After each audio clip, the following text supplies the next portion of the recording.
जय माता दी।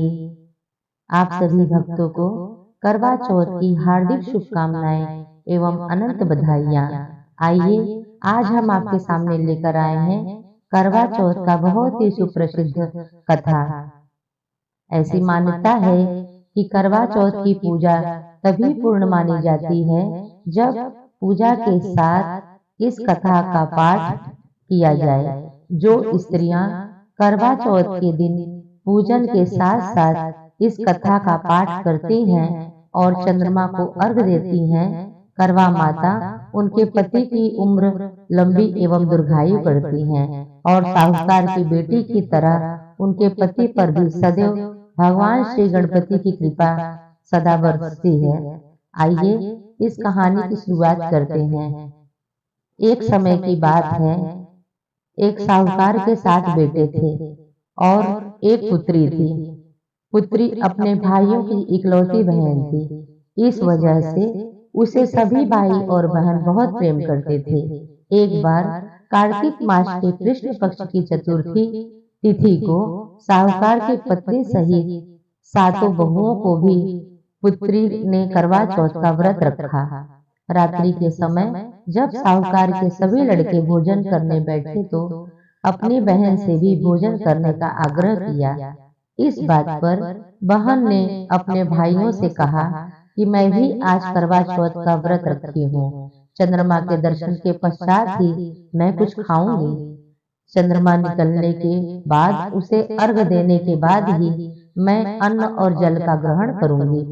साहूकार के बेटे को अपनी बहन से बहुत प्रेम था और उन्होंने अपनी बहन की भूख का व्याकुल चेहरा देखकर, अपनी बहन के हाल देखकर उन्हें ऐसा विचार आया कि यदि चंद्रमा जल्दी निकल गया तो उनकी बहन व्रत का पारण कर सकेगी।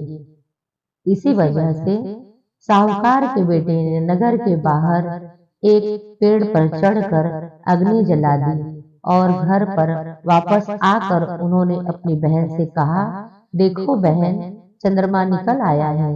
साहूकार की बेटी ने भाभियों से भी जाकर कहा कि चंद्रमा निकल आया है और व्रत खोलने का समय हो गया है। लेकिन भाभियों को इस बात के बारे में पहले से ही जानकारी थी।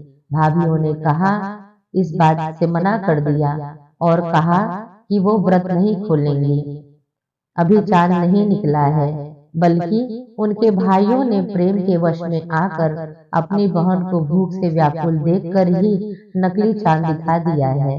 बहन ने भाभियों की बात न मानकर बात को अनसुना किया और अपने भाइयों की बात को सच मानकर भाइयों द्वारा दिखाया हुआ नकली चांद को अर्घ देकर अन्न जल ग्रहण कर लिया। इस प्रकार बहन का करवा चौथ का व्रत भंग होने की वजह से भगवान श्री गणेश साहूकार की बेटी पर अप्रसन्न होकर गणेश जी की अप्रसन्नता के कारण उस लड़की का पति जल्दी ही बीमार हो गया। घर से बचा हुआ सारा धन उसकी बीमारी में चला गया। साहूकार की बेटी को जब यह बात पता चला तो उसे बहुत दुख हुआ और उसको ऐसा लगा कि उसने बहुत बड़ा घोर पाप कर दिया है। इससे उसे बहुत तकलीफ हुई और अपने इस पाप का पश्चाताप करने के लिए उसने गणेश जी से क्षमा प्रार्थना की और फिर विधि पूर्वक चतुर्थी का व्रत शुरू किया। उसने विधि से पूजा करके चंद्रमा को अर्घ देकर अपने उपवास को पूरा किया और वहां उपस्थित सभी लोगों का आशीर्वाद ग्रहण किया। साहूकार की निश्चल भक्ति देखकर, श्रद्धा को देखकर भगवान श्री गणेश उस पर प्रसन्न हो गए और उसने पति को जीवन दान दिया। उसे सभी प्रकार के रोगों से मुक्त करके धन संपत्ति और वैभव से मुक्त किया। जो भी सच्चे श्रद्धा और भक्ति से श्री करवा चौथ का व्रत रहता है उसको सभी प्रकार के कष्टों से दूर हो जाते हैं और करवा मैया की असीम कृपा से उसके प्रति दीर्घायु हो जाते हैं।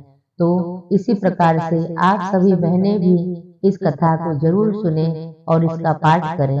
बोलिए श्री करवा चौथ मैया की जय।